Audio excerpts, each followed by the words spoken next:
శివకుమారుడైన సుబ్రహ్మణ్యేశ్వర స్వామికి నెమలి వాహనం ఎలా వచ్చిందో మీకు తెలుసా?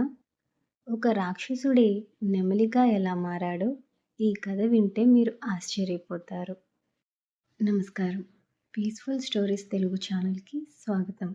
మంగళవారం అంటే కుమారస్వామికి ఎంతో ఇష్టమైన రోజు. ఈరోజు ఆ నెమలి వాహనం వెనుక ఉన్న రహస్యం తెలుసుకుందాం.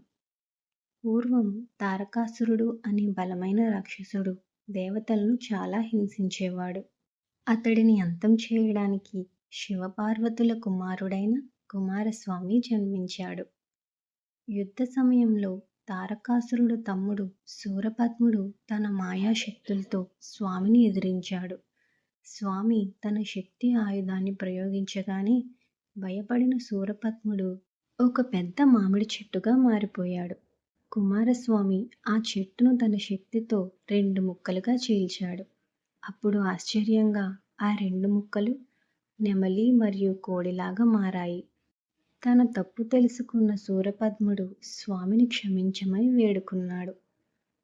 కరుణామయుడైన స్వామి ఆ నెమలిని తన వాహనంగా, కోడిని తన జెండాపై చిహ్నంగా చేసుకున్నారు.